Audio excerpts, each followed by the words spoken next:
Bienvenue dans votre journal à la une. Ce soir, la Côte d'Ivoire exige la libération de ses soldats détenus depuis dimanche au Mali. Hier soir, les autorités maliennes affirmaient que ces militaires étaient des mercenaires entrés illégalement sur son territoire. L'épilogue au procès de Laurent Bouchibarouta, l'ancien préfet rwandais, a été condamné ce mardi soir à 20 ans de réclusion criminelle pour complicité de génocide par la cour d'assises de Paris. On en parle avec notre invité Alain Gauthier, président du collectif des partis civils pour le Rwanda, une association qui traque les présumés génocidaires depuis 2001. Enfin, la première usine de raffinerie d'or prochainement en République démocratique du Congo. La structure sera construite dans la ville de Bukavu, au sud Kivu. Objectif, transformer localement l'or brut en lingots. Une libération sans délai, c'est la demande émise aujourd'hui par la présidence ivoirienne. 2 jours après l'arrestation de 49 soldats ivoiriens à leur descente d'avion à Bamako, au Mali. Pour les autorités maliennes, il ne s'agit pas de militaires, mais de mercenaires. Abidjan rétorque que ces soldats sont des éléments nationaux de soutien logistique à la MINUSMA. Les précisions avec Amandine Réau et Christelle Pire. Un conseil national de sécurité s'est tenu ce mardi en présence d'Alassane Ouattara. Il a déclaré que les 49 militaires ivoiriens avaient été injustement arrêtés et qu'ils n'étaient pas armés. La Côte d'Ivoire demande au Mali de les libérer sans délai. Lundi soir, les autorités maliennes ont affirmé que ces soldats avaient dissimulé leur véritable profession et que leur présence était illégale. Le gouvernement de la transition les considère comme des mercenaires. Le dessein funeste des personnes interpellées était manifestement de briser la dynamique de la refondation et de la sécurisation du Mali. Une version contredite un peu plus tôt par la MINUSMA, la mission des Nations Unies au Mali. Ces soldats sont déployés depuis plusieurs années au Mali, dans le cadre d'un appui logistique pour le compte de l'un de nos contingents. D'après nos informations, leur relève du 10 juillet aurait été préalablement communiquée aux autorités. Cet incident intervient 10 jours après la levée des sanctions de la CEDEAO contre le Mali. Le gouvernement provisoire malien pourrait en fait viser non pas la Côte d'Ivoire, mais la présence militaire étrangère. C'est un message extrêmement clair pour dire que après la France, après l'Europe, la MINUSMA est dans le viseur des autorités maliennes qui aujourd'hui sont dans une dynamique de règlement de leur conflit avec les djihadistes de façon unilatérale. Mardi soir, le Conseil national de sécurité ivoirien a appelé les populations au calme et à la retenue. Rencontre entre 2 poids lourds de la scène politique ivoirienne. Laurent Gbagbo a rendu visite aujourd'hui à Henri Konan Bédié dans sa résidence de Cocody Ambassade. Un échange qui a duré plus d'1 heure et dont rien n'a filtré pour le moment. Cette rencontre intervient avant la réunion prévue ce jeudi entre les 2 anciens présidents et l'actuel chef de l'État, Alassane Ouattara. 20 ans de réclusion criminelle pour complicité de génocide. Le verdict est tombé ce soir à la cour d'assises de Paris. Laurent Bouchibarouta, 78 ans, ancien préfet de Rwandais, a été condamné plus de 28 ans d'après le génocide des Tutsis au Rwanda, qui a causé la mort de 800 000 personnes selon l'ONU. Laurent Bouchibarouta est le plus haut responsable rwandais jugé en France pour le génocide des Tutsis. Il passera la nuit en prison. Alain Gauthier, bonsoir. Merci d'être avec nous. Vous êtes le président du collectif des partis civils pour le Rwanda, une association qui traque les présumés génocidaires depuis 2001. À l'issue de ce procès qui a débuté le 9 mai dernier, quel sentiment vous habite, vous et les partis civils que vous représentez? Alors je pense que globalement, on peut dire que nous éprouvons une immense déception. Monsieur Bouchibarouta a été condamné à 20 ans de prison, c'est un fait, mais il n'a pas été reconnu coupable pour génocide. Il n'est pas considéré comme auteur de génocide, il n'est condamné que pour complicité de génocide et complicité de crimes contre l'humanité. Et nos pensées vont vraiment aux victimes de Kibéo en particulier. Alors on reviendra en détail sur cet acquittement qui a été prononcé notamment à l'issue de ce procès. Mais ce matin, lors de son ultime prise de parole, Laurent Bouchibarouta tenait à s'adresser aux rescapés du génocide. Je voudrais leur dire qu'il ne m'est jamais venu à l'esprit de les abandonner aux tueurs. C'est ce qu'il a déclaré ce matin. Comment ces mots ont-ils été accueillis du côté des partis civils? Je pense, si vous voulez, que c'est quand même des consignes qu'il a reçues de la part de ses avocats. Pendant tout le génocide, à quelques reprises près, il a émis un peu de compassion à l'égard des témoins qui venaient raconter leur histoire. Mais je ne pense pas que ça puisse donner satisfaction aux victimes. Je pense que c'était le minimum qu'il pouvait faire. Il l'a fait. Maintenant, il est face à sa conscience. Vous le disiez tout à l'heure, Laurent Gbagbo écope donc de 20 ans de réclusion criminelle pour complicité, mais la Cour l'a totalement acquitté en ce qui concerne les accusations de génocide et de crimes contre l'humanité commis à Kibéo le 14 avril 1994 et les exécutions de prisonniers Tutsis à Gikongoro. Comprenez-vous cette décision? Alors la décision concernant les prisonniers de Gikongoro, je dois avouer que personnellement, je la craignais un petit peu, elle était attendue. Par contre, concernant les 40 000 morts de l'église de Kibéo en particulier, c'est assez incompréhensible pour nous. Que s'est-il passé à cette date? Si vous voulez, le 14 et le 15 avril 1994, environ 40 à 50 000 personnes ont été exécutées dans l'église de Kibéo, à laquelle les Ineramwe, les miliciens, les soldats ont mis le feu. Il prétend ne pas avoir été averti. Et il s'est rendu sur les lieux 1 ou 2 jours plus tard. Et c'est de là que lui est venu, si vous voulez, il a dit qu'il était tellement choqué par ce qu'il avait vu à Kibéo qu'il n'a pas pu se rendre après sur d'autres sites de massacre. Nous, bien sûr, nous avons une pensée très forte pour tous les rescapés, toutes les victimes de Kibéo. C'est celles qui nous étaient, je pense, les plus proches personnellement. Mon épouse est originaire de cette région de Nyaluguru. Elle était concernée en tant que partie civile. Maintenant, voilà, c'est une vérité judiciaire qui a été prononcée. Nous devons l'accepter parce que le problème, c'est que nous avons beaucoup d'autres combats à mener après ce procès. Qu'est-ce qui, selon vous, a fait que les juges français n'ont pas condamné Laurent Gbagbo sur cette partie de l'affaire? Ils ont estimé qu'il n'avait pas été forcément mis au courant de ces massacres-là. Lui, il prétend l'avoir appris 1 ou 2 jours plus tard. Donc, les jurés ont estimé qu'effectivement, on ne pouvait pas lui reprocher d'être coupable de génocide dans ces massacres de Kibéo. Vous sentez ma déception et plus encore celle de devoir annoncer à nos amis du Rwanda cette décision que les rescapés vont prendre avec beaucoup d'amertume. Redoutez-vous que Laurent Gbagbo fasse appel de sa condamnation? Oui, je pense qu'il va faire appel. Si ce n'est pas lui, peut-être le parquet, je ne sais pas. On va attendre la décision que ses avocats vont prendre. Ce que l'on redoute, mais c'est comme ça à chaque procès, c'est qu'on doit recommencer ces procès. Les condamnations qui ont déjà eu lieu, on a recommencé le procès de Pascal Simbikangwa, ça a été confirmé. Le procès de messieurs Ngenzi et Baraïda, condamnés à la réclusion criminelle à perpétuité, on a dû le recommencer. Le prochain procès, Claude Mohaïmana, qui a été condamné au mois de décembre, on va le recommencer parce qu'il a fait appel. Et ça, pour nous, c'est une grande épreuve. Des dizaines de génocidaires présumés se cacheraient encore aujourd'hui en France. La condamnation de Laurent Gbagbo résonne-t-elle pour vous ce soir comme une certaine forme de fin d'impunité? Écoutez, au vu de l'annonce, on ne peut pas dire oui, c'est la fin de l'impunité. Bien sûr, je pense que tous ceux qui sont poursuivis actuellement pour génocide et qui sont déjà déférés devant la cour d'assises, parce qu'il y en a encore 3 qui sont déférés devant la cour d'assises, dont 2 médecins, le docteur Mouniemana et le docteur Rwamuthio, j'espère qu'ils vont comprendre que c'est la fin de l'impunité. Mais avouons quand même que la France a été un pays éminemment accueillant pour les personnes soupçonnées de génocide. Et j'ai le sentiment que les autorités qui ont accordé le statut de réfugié, voire la naturalisation française à certains d'eux, n'ont pas été très regardants. À une certaine époque, je crois qu'il y a eu beaucoup de laxisme dans l'accueil de ceux qui ont commis le génocide au Rwanda. On a appris ce soir que le juge français chargé de l'information judiciaire au sujet du massacre de Bicécéro fin juin 1994 veut poursuivre l'instruction. Que vous inspire cette information? Oui, alors j'ai pris connaissance à l'instant presque de cette dépêche de l'AFP.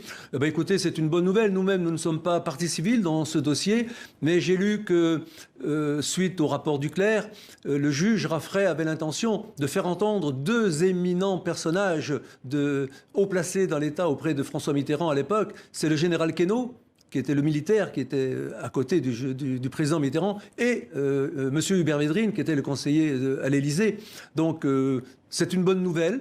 J'espère que les informations qui pourront être obtenues auprès de ces 2 grands personnages de l'État permettront de remettre en cause un petit peu cette histoire de Bicécéro. L'armée française a quand même abandonné pendant 3 jours des rescapés qui, en les voyant, sont sortis de leur cachette et les soldats français sont partis. Et à ce moment-là, les tueurs se sont précipités sur les Tutsis. Donc, je crois que c'est une bonne nouvelle. Maintenant, encore faut-il qu'elle aille à son terme. Alain Gauthier, merci d'avoir répondu à nos questions ce soir. Merci à vous. Une première raffinerie d'or en République démocratique du Congo est en construction à Bukavu, dans le sud Kivu. À terme, cette usine de transformation d'or aura la capacité de produire près de 3 tonnes d'or chaque mois, ce qui donnera au pays une forme d'indépendance, car actuellement, la République démocratique du Congo exporte son or afin qu'il soit raffiné, notamment au Rwanda. On fait le point avec Ndari Kaninglopi et Amani Alimati. Cette usine sortie de terre pourrait changer la donne dans le secteur de l'or à Bukavu. Avec ces installations, le précieux métal devrait être transformé sur place. Une révolution, car en ce moment, le gros de la production est traité par le Rwanda. Il n'y a plus une raison aujourd'hui d'amener de l'or à l'étranger, puisque déjà chez nous, nous pouvons les raffiner et on nous a bien rassurés à 99%. Il faut lutter contre la fraude. Donc nous prendrons toutes les dispositions nécessaires pour effectivement décourager les fraudeurs. Mais je crois qu'il y a, surtout moi je voudrais appeler au sens patriotique de tous ceux qui sont dans les secteurs miniers. Un appel au respect car la manne financière issue du commerce de l'or exacerbe les tensions. Les conflits ne sont pas rares. Alors, cette unité de production est censée contribuer à faire reculer le marché parallèle, ses dérives et la fuite des capitaux. Ici, il y aura 3 activités, conception d'or pur, fonderie et bien entendu raffinerie du métal. La raffinerie a une capacité de faire 100 kg par jour et ça dépend, c'est un projet, on peut même doubler, tripler cette capacité. À près de 50 km au nord de Bukavu, dans cette clairière aussi, l'usine fait parler. René creuse la terre ici depuis 2 ans. Il voit d'un bon œil l'arrivée de l'entreprise. Cette usine va nous aider surtout à la transparence de l'or, l'achat, surtout l'achat de l'or. Souvent, vous voyez, on amène de l'or au Rwanda, à Kigali. Là, on espère qu'il y a un bon prix. Les négociants en or espèrent aussi tirer profit de cette usine. En ce moment, ils disent réaliser une marge de 3 à 4 $ par gramme. Le prix va monter. On sera en train de voir peut-être 5, 10 ou 20 $ par gramme. Ça peut nous intéresser beaucoup aussi. La création de cette usine vise à moins dépendre du voisin rwandais et elle intervient alors que les tensions sont fortes avec le pays frontalier. Kinshasa accuse le Rwanda de soutenir les rebelles du M23 qui mènent des attaques dans l'est du Congo. Kigali dément tout soutien. Des révélations qui secouent le monde du sport en Grande-Bretagne. Mo Farah, le quadruple champion olympique d'athlétisme originaire de Somalie, a révélé dans un documentaire qui sera dévoilé demain sur la BBC avoir rejoint illégalement le Royaume-Uni quand il était enfant sous un nom qui n'était pas le sien. Avant d'être forcé de travailler comme domestique dans une famille, l'athlète anobli par la reine pour ses performances sportives indique que son véritable nom est Hussein Abdi Kain, que son père a été tué en Somalie lorsqu'il avait 4 ans et que sa mère et 2 de ses frères vivent actuellement dans la région séparatiste du Somaliland. Prévue pour l'été 2023, la prochaine CAN de football masculine en Côte d'Ivoire a été reportée au mois de janvier-février 2024. Raison invoquée, les conditions climatiques défavorables lors de cette période estivale dans le pays. Avant la Côte d'Ivoire, le Cameroun avait également reporté la compétition prévue en 2021 à 2022. Qu'est-ce qui explique ces glissements de calendrier? Réponse avec Ndari Kaninglopi. Le stade d'Olembe, symbole des retards dans l'organisation de la Coupe d'Afrique des Nations. Le chantier avait débuté en 2016, mais 5 ans plus tard, l'enceinte n'était toujours pas prête à accueillir le coup d'envoi de la compétition. Un camouflet pour le Cameroun. Thierry Metomo, entraîneur et consultant, a suivi l'événement. Il y avait un problème d'infrastructure qui n'était pas encore achevé. Quand on parle d'infrastructure, c'était les stades. Et après cela aussi, il y avait plein de petites choses, mais surtout, le problème entre la CAF et la FIFA, ils n'arrivaient pas à s'entendre sur la période. Est-ce le mois de janvier ou alors le mois de juin? À l'arrivée, la compétition a fini par se jouer à cheval sur janvier et février sous la pression de la FIFA. Le pays tenait au retour de la compétition sur ses terres, après avoir perdu son attribution en 2018, 7 mois avant la CAN. C'est désormais à la Côte d'Ivoire d'accueillir la compétition. Objectif 2023, mais une fois encore, l'organisation pose question. Initialement prévue en juin 2023, la CAN aura finalement lieu à l'hiver 2024, avec des conditions météo plus favorables. Ils auraient dû comprendre que juin, juillet, ce sont des périodes où toutes les activités qu'on mène dehors sont susceptibles de ne pas bien se passer parce que c'est des périodes de grande pluie. Les couacs se succèdent pour l'organisation des CAN. Pour le directeur du journal ivoirien Le Sport, les États sont incités à investir plus avec le changement structurel de la compétition. Depuis le passage de la CAN de 16 à 24 pays participants, l'organisation requiert maintenant beaucoup plus de moyens. On est parti de 4 stades exigés à 6 stades. Donc simplement en termes d'infrastructures sportives, cela demande beaucoup plus de moyens. La Côte d'Ivoire devrait investir au total $1 million selon le journal Le Sport pour organiser la grande fête du football africain. La saison agricole a débuté pour de nombreux pays africains. Lors de cette période, notamment au Togo, les agriculteurs achètent des engrais et des pesticides pour leurs champs. Toutefois, nombre de ces produits ne sont pas homologués par le gouvernement togolais. Les risques sanitaires ne sont pas négligeables et afin d'empêcher la prolifération de ces pesticides, des agents assermentés par l'État traquent ces substances. Reportage Caroline Chauvet. Des étalages remplis de pesticides. Nous sommes au marché d'Agbelouvé, à 60 km au nord de Lomé. Des inspecteurs de la direction de la protection des végétaux sont en mission de contrôle pour lutter contre les pesticides interdits au Togo. Ils passent avant tout par la sensibilisation. Oui, on est venu expliquer les produits qu'ils vendent là. D'abord, on vérifie si ce sont des produits homologués ou pas. Nous avons la liste des produits homologués qui sont là, que nous tenons et nous leur montrons. Et il se fait qu'il n'y a aucun produit, le nom d'aucun produit sur la liste là. Quand on prend tous ces produits, l'étiquette est en anglais. La part de ces produits viennent de la Chine et reconditionnés dans le pays voisin qui est le Ghana. Or, tout ce qui est homologué au Togo, l'étiquette est en français bien lisible avec le numéro d'homologation. Ce produit est même du glyphosate, interdit au Togo depuis fin 2019, mais encore répandu dans les marchés. Au Togo, l'homologation prend au moins 2 ans et coûte pas moins de 700 000 francs CFA, sans compter les frais de test du produit. Autre défi pour de nombreux vendeurs et cultivateurs, savoir faire la différence entre pesticides interdits et autorisés, même si beaucoup sont conscients qu'il existe des risques pour la santé avec tous ces produits. C'est dangereux, mais on nous a appris qu'avant d'utiliser ces produits, il faut porter des gants et des cache-nez. Aujourd'hui, au grand marché de Lomé, les inspecteurs ne trouvent qu'un seul étalage de pesticides alors qu'ils étaient bien plus nombreux auparavant. La raison, c'est que l'année dernière, nous avons pu saisir de grandes cargaisons de pesticides non homologués. Mais le combat est loin d'être gagné. La plupart des pesticides interdits qui atterrissent dans le pays arrivent par des petites routes frontalières peu contrôlées. Mais pas que. Les tentatives d'entrée par les frontières douanières sont aussi fréquentes. Ce jour-là, à la frontière entre le Ghana et le Togo, à 25 km de Lomé, un chargement de pesticides a été intercepté. Notre plus grande saisie, c'était en 2020. La quantité était en 1022 cartons. Mais après les saisies se pose un problème de taille. Le Togo, comme de nombreux pays d'Afrique, n'a pas les moyens de détruire les pesticides par incinération. Il doit donc stocker les saisies et les pesticides expirés dans des entrepôts à travers le pays, comme ici à Davier, à 30 km au nord de Lomé. Ici, les plus anciens produits datent d'une vingtaine d'années. Le ministère de l'Environnement au Togo avait élaboré un projet pour voir comment ils vont rassembler ces produits obsolètes, frauduleux, et savoir où on va les détruire. Au-delà de toutes ces difficultés, la direction de la protection des végétaux estime que les sensibilisations aux pesticides interdits portent doucement leurs fruits. Et aujourd'hui, dans sa lutte pour l'environnement, le Togo prône aussi l'utilisation de pesticides bio et fabriqués localement.